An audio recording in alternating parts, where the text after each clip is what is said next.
ಮೊದಲನೇ ದಿನದಿಂದ ಇದೇ ಹೇಳ್ತಾ ಇರೋದು. ಈ ವಿಚಾರಗಳು ನಾಲ್ಕು ಗೋಡೆ ಒಳಗಡೆನೇ ಚರ್ಚೆ ಆಗಬೇಕು ಮಧ್ಯೆ.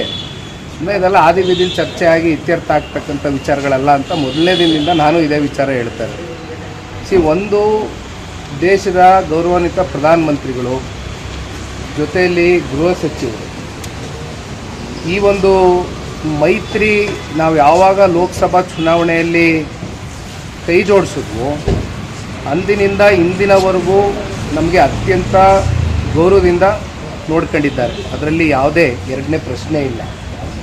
ಜೊತೆಯಲ್ಲಿ ಭಾರತೀಯ ಜನತಾ ಪಾರ್ಟಿಯ ರಾಷ್ಟ್ರಾಧ್ಯಕ್ಷರು ನಿತಿನ್ ನಬೀನ್ ಅವರಿರ್ಬೋದು, ಜೊತೆಯಲ್ಲಿ ಸಂತೋಷ್ ಜೀರವರು ಇರ್ಬೋದು, ಅವ್ರ ಮಾರ್ಗದರ್ಶನ ಇದೆ ಮೈತ್ರಿಗೆ.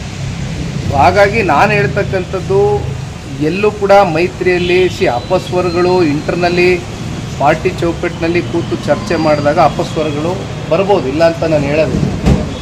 ಅದು ಆಯಾ ಪಕ್ಷದ ನಾಯಕರುಗಳ ಜವಾಬ್ದಾರಿ ಇರುತ್ತೆ. ಹೊರಗಡೆ ಬಂದು ಮಾಧ್ಯಮಗಳಲ್ಲಿ ನಿಂತು ಒಳಗಡೆ ಎಲ್ಲ ಏನೇನು ಚರ್ಚೆ ಆಯಿತು ಅನ್ನೋದು ಹೊರಗಡೆ ಮಾತನಾಡ್ಕೊಡ್ದು. ಅದು ಯಾರೇ ಇರ್ಬೋದು, ಅದು ಜನತಾದಳ ಪಕ್ಷನೇ ಇರ್ಬೋದು, ಅದು ನಮ್ಮ ಮಿತ್ರ ಪಕ್ಷದ ಕೆಲವೊಂದಷ್ಟು ಸದಸ್ಯರುಗಳೇ ಇರ್ಬೋದು. ಈಗ ಇಲ್ಲಿವರೆಗೂ ಸಮಸ್ಯೆ ಎಲ್ಲಿಂದ ಉದ್ಭವ ಆಗಿರೋದು, ಯಾವುದೋ ಒಂದು 2 ಜಿಲ್ಲೆನಲ್ಲಿ ಒಂದು 3-4 ಜನ ಇವತ್ತು ಹೊರಗಡೆ ಮಾತನಾಡಿರ್ತಕ್ಕಂಥ ಇಲ್ಲದೆಯಲ್ಲಿ ಇವೆಲ್ಲವೂ ಕೂಡ ಒಂದು ರೀತಿ ಹೊರಗಡೆ ಸಾರ್ವಜನಿಕ ವಲಯದಲ್ಲಿ ಹೊರಗಡೆ ಬಂದಿರತಕ್ಕಂಥ ವಿಚಾರ.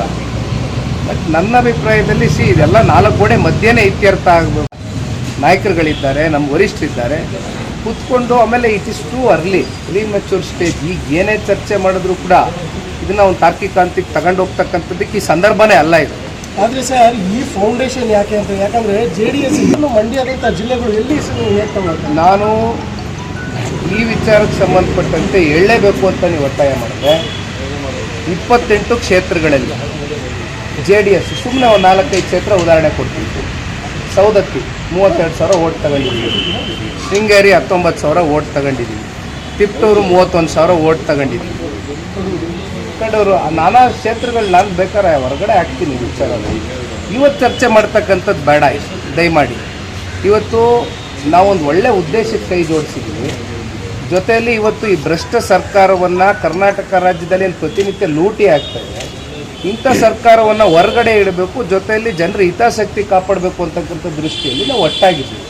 ಹಾಗಾಗಿ ಈ ಥರ ಕ್ಷೇತ್ರವಾರು 40,000 30,000 ಓಟ್ ತಗೊಂಡಿರ್ತಕ್ಕಂಥ ಪಟ್ಟಿನೇ ನನ್ನ ಹತ್ರ ಇದೆ. ಅದು ಇವತ್ತು ಚರ್ಚೆ ಮಾಡೋದು ಬೇಡ. ಪ್ಯಾನ್ ಕರ್ನಾಟಕ ನಮ್ಗೆ ಕೊಡ್ಬೋದು ನಿಮ್ಗೆ ಪಟ್ಟಿ. ಬಟ್ ಕಾಂಪ್ರಮೈಸ್ ಮಾಡಿಕೊಂಡು ಎಲ್ಲದನ್ನು ಕಳ್ಕೊಳ್ಳೋ ಸ್ಥಿತಿ JDS ಇದೆಯಾ? ಯಾಕಂದರೆ ಇದ್ರ ರಾಜ್ಯದಲ್ಲಿ JDSಗೆ ನೀವು ತಮಿಳುನಾಡು ಒಂದು ಅಲಯನ್ಸು, ಪರಸ್ಪರ ಪ್ರೀತಿ ವಿಶ್ವಾಸ ಗೌರವದಿಂದ ಹುಟ್ಟಿರ್ತಕ್ಕಂಥ ಅಲಯನ್ಸು. ಸೊ ನಾನು ಈಗ ತಾನೇ ಪ್ರಾರಂಭದಲ್ಲಿ ಹೇಳಿದೆ, ಪ್ರಧಾನಿಗಳಿರ್ಬೋದು, ಗೃಹ ಸಚಿವರಿರ್ಬೋದು, ರಾಷ್ಟ್ರೀಯ ಅಧ್ಯಕ್ಷ ಇರ್ಬೋದು, ಸಂತೋಷ್ ಜೀರವರು ಇರ್ಬೋದು, ಅವ್ರ ಮಾರ್ಗದರ್ಶನ ಇದೆ ಈ ಒಂದು ಅಲಯನ್ಸ್. ಜೊತೆಯಲ್ಲಿ ಸನ್ಮಾನ್ಯ ದೇವೇಗೌಡರು ಸಾಹೇಬರು ನಿಜವಾದಂಥ ನಿರ್ಧಾರ ತಗೊಂಡು ಒಂದು ಹೆಜ್ಜೆ ಇಟ್ಬಿಟ್ಟಿದ್ದಾರೆ. ಮತ್ತೆ ನಾವು ವಾಪಸ್ಸು ಹಿಂತಗಳ್ತಕ್ಕಂಥದ್ದಾಗಲಿ ಅಥವಾ ಸಣ್ಣ ಪುಟ್ಟ ಯಾರೋ ಒಂದು 4-5 ಜನ ಬಂದು ನಿಂತು ಮಾಧ್ಯಮಗಳಲ್ಲಿ ಪ್ರಚಾರಕ್ಕೋಸ್ಕರ ಮಾತನಾಡ್ತಕ್ಕಂಥದ್ದಕ್ಕೆ ದಯಮಾಡಿ ಮಣೆ ಹಾಕೋದು ಬೇಡ. ಇದಕ್ಕೆ 2 ಪಕ್ಷದ ನಾಯಕರಿದ್ದಾರೆ, ಸೂಕ್ತವಾದ ಸಂದರ್ಭದಲ್ಲಿ ಒಳ್ಳೊಳ್ಳೆ ತೀರ್ಮಾನಗಳು ತಗೊಳ್ತಾರೆ. ಯಾರನ್ನೂ ಏನು ಬೀದಿಲಿ ಬಿಡ್ತಕ್ಕಂಥ ಪ್ರಶ್ನೆ ಇಲ್ಲ. ಯಾಕೆಂದರೆ ಆಮೇಲೆ ಒಂದು ಕಡೆ ಕುಮಾರಸ್ವಾಮಿ ಅವರು ಒಂದು ವಿಧಾನ ನಾವೆಲ್ಲೂ ಘೋಷಣೆ ಮಾಡಿಲ್ಲ. KR ಪೇಟೆಲ್ ಮಾಡಿದ್ದಾರೆ. ನೋಡಿ, ತಪ್ಪು ತಿಳ್ಕೊಬೇಡಿ. KR ಪೇಟೆಯಲ್ಲಿ ನಾನು ಘೋಷಣೆ ಮಾಡಿಲ್ಲ. ನಾನೇನು ಹೇಳ್ತೀನಿ ವೆರಿ ಕ್ಲಿಯರ್. ಹಾಗೆ ನಾನು ಹೇಳಿದ್ನಲ್ಲ, ಡಿಜಿಟಲ್ ಪ್ಲ್ಯಾಟ್ಫಾರ್ಮ್ಸಲ್ಲಿ ಈಗಲೇ ತೆಗೆದು ನೋಡಿ. ನಮ್ಮ HD ಮಂಜು ಅವರು ಕೊನೆ ಹಂತದಲ್ಲಿ ಅವರಿಗೆ ಒಂದು 15 ದಿನ ಇದ್ದಂಗೆ ಪಕ್ಷದ ಕಡೆಯಿಂದ ಟಿಕೆಟ್ ಘೋಷಣೆ ಆಗಿದೆ. ಅದಾದಮೇಲೆ ಅವ್ರು MLA ಆಗಿದ್ದಾರೆ. ನೀವು MLA ಆಗಿದ್ದೀರಿ, ಮತ್ತೆ ನೀವು ಬರೋದಕ್ಕೆ ಜನಗಳ ಮಧ್ಯೆ ಇದ್ದು ಅವ್ರ ಪ್ರೀತಿ ವಿಶ್ವಾಸ ಗಳಿಸಿ ಮಂಜಣ್ಣ ಅವರೇ ಅಂತ ಹೇಳ್ತೀನಿ ನಾನು.